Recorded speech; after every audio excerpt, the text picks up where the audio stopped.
Hello everyone, कैसे हैं आप सब। एक बार फिर से आप सभी का हमारे चैनल पे स्वागत है। आज इस वीडियो में हम GSTR 3B किस तरीके से फाइल करते हैं उसके बारे में हम आज डिस्कस करने वाले हैं। GSTR 3B फाइल करने के लिए आपको सबसे पहले लॉगिन पे क्लिक करना है।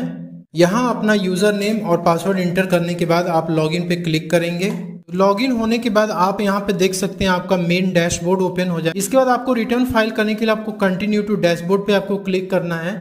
इसके बाद आपको फाइल रिटर्न पे आपको क्लिक करना है।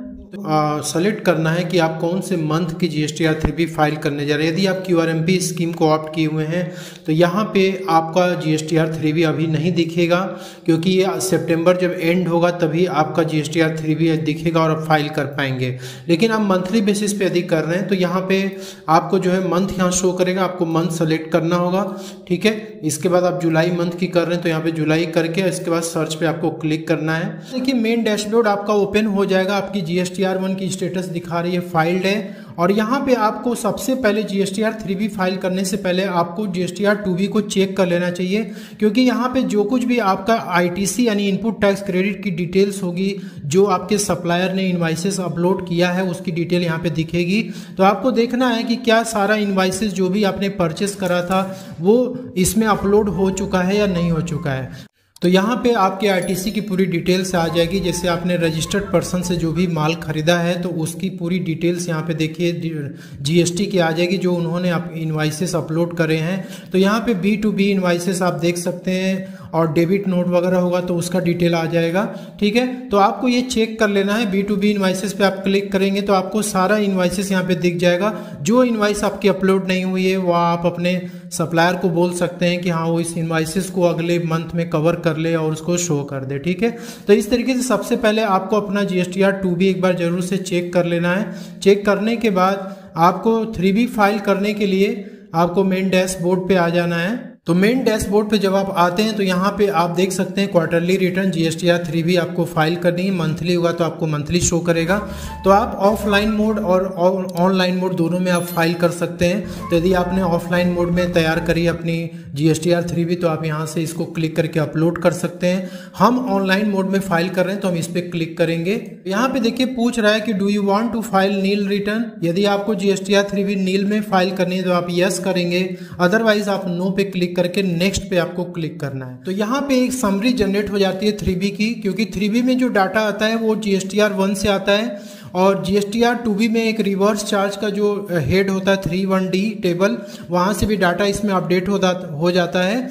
और इसके बाद आपका जो इनपुट टैक्स क्रेडिट वाला जो टेबल है 4A 1 2 3 4 5, यहाँ से भी डाटा आपके 3B में आके ऑटोमेटिक जो है वो अपडेट हो जाता है। आपको कुछ नहीं करना है, बस इसको यहाँ पे क्लोज पे क्लिक करना है, और यहाँ पे आप अपने पूरी डिटेल्स को आप चेक कर सकते हैं। तो यहाँ पे जो आपके GSTR 1 में जो टैक्स सप्लाई जो रिपोर्ट की गई है उसका आपको यहाँ पे टैक्स शो करेगा कि आपको इतना अमाउंट पेड करना है। ठीक है, और यहाँ पे आप देख सकते हैं कि ऐसी सप्लाई जो कि सेक्शन 95 में रिपोर्ट की गई है वो सप्लाई यहाँ पे आती है। जैसे आप ये जानते हैं कि सेक्शन 95 में रिवर्स चार्ज मैकेनिज्म की सप्लाई है वो यहाँ पे आती है। इंटर स्टेट सप्लाईज यहाँ पे आ जाती है, क्योंकि इसमें काफ़ी ज़्यादा चेंजेस किया गया 3B में। इंटर स्टेट की सप्लाई अलग आपको दिखती है, और यहाँ पे एलिजिबल ITC मतलब आपका जो 2B में जो आपका इनपुट टैक्स क्रेडिट दिख रहा था वो यहाँ पे अपडेट हो चुका है। 2B से जो भी आपकी ITC आएगी यहाँ पे रिफ्लेक्ट हो जाएगी। यदि आप यहाँ पे क्लिक करके कोई चेंजेस इसमें करेंगे तो आपको ITC नहीं मिलने वाली है। 2B में जितना रिफ्लेक्ट करेगा उतना ही ITC क्लेम कर सकते हैं। हाँ, जो आपने रिवर्स चार्ज में पेमेंट करी है उसकी ITC आप यहाँ पे क्लेम कर सकते हैं। यदि आपके 2B में रिवर्स चार्ज कि कोई भी वहाँ पे GST नहीं दिख रही है तो आप यहाँ से आकर के उसको क्लेम कर सकते हैं। तो रिवर्स चार्ज की आप यहाँ से जो है अमाउंट इंटर करके आप यहाँ पे इसके टैक्स को जो है इंटर कर दीजिएगा। आप यहाँ से क्लिक कर सकते हैं। तो हमें कोई क्लेम नहीं करना है तो हम यहाँ पे कैंसिल पे क्लिक करेंगे। इसके बाद ये वाला जो टैब होता है एग्जेम्प्टेड नील और नॉन GST इनवॉर्ड सप्लाईज, तो इसमें यदि आपका कोई भी ऐसा सप्लाई है जो कि नील वगैरह है या एग्जेम्प्टेड है तो उसकी डिटेल्स यहाँ पे दिखती है, और इंटरेस्ट और लेट फीस आपका जो प्रीवियस टैक्स पीरियड का होगा वो यहाँ पे आपको दिखेगा। इसके बाद आपको क्या करना है कि यहाँ पे आपको सेव GSTR 3B पे सबसे पहले क्लिक करना है। सेव पे क्लिक करने के बाद आपको ये वाला जो गोल वाला दिख रहा है इसको आपको यहाँ पे क्लिक करना है, फैसिलिटेट करना है GSTR 3B को। आपने यहाँ पे एक चीज नोटिस करी, जब हम लोगों ने सेव किया था GSTR 3V को, उस समय ये एक्टिव नहीं था। जैसे हमने इसे सेव किया और यहाँ पे हमने जैसे इसको प्रेस किया, ये जो है एक्टिव हो गया। तो आपको हमेशा सेव पहले करना है। इसका प्रोसीड टू पेमेंट पे आपको क्लिक करना है। यहाँ पे आप देख सकते हैं कि आपके कैश लेजर में कोई बैलेंस होगा तो आपको यहाँ पे दिखेगा। तो यहाँ पे देख सकते हैं कि ये लिखा हुआ है कि क्रेडिट लेजर बैलेंस, ऑलरेडी जो है क्रेडिट लेजर में पड़ा हुआ है पैसा। और यहाँ पे नीचे की तरफ आप आएंगे तो यहाँ पे देखिए लिखा हुआ पेड थ्रू ITC। अब यहाँ पे जो इनपुट टैक्स क्रेडिट हमारा पहले से रिफ्लेक्ट हो रहा था, उससे ये जो है एडजस्टमेंट करेगा। और करने के बाद यहाँ पे आप देख सकते हैं कि लास्ट में जब आएंगे तो यहाँ पे आपको दिखेगा कोई एडिशनल आपको कैश रिक्वायर्ड होगा तो यहाँ पे शो कर देगा और आपको इसका पेमेंट करना पड़ेगा। ठीक है, तो आपको यहाँ पे क्रिएट चालान करके आपको उसका पेमेंट करना होगा और उसके बाद ही आप GSTR 3V को फाइल कर सकते हैं। तो आप इस बार एक बार जो है इन दोनों स्टेटमेंट को आपको चेक कर लेना है, कितना आपके ITC आप क्लेम कर सकते हैं और कितना आपको जो है कैश रिक्वायर्ड है। तो यहाँ पे जो हमारी टैक्स लायबिलिटी बन रही है 3568 की टैक्स लायबिलिटी बन रही थी, जो कि हमारे ITC से एडजस्ट हो रहा है। तो यहाँ पे देख सकते हैं कि क्रेडिट लेजर बैलेंस में मेरा पहले के क्वार्टर का भी कुछ पैसा था इलेक्ट्रॉनिक क्रेडिट लेजर में, और जो इस क्वार्टर में जून के क्वार्टर में जो ITC आई थी वो सारा जुड़ गया।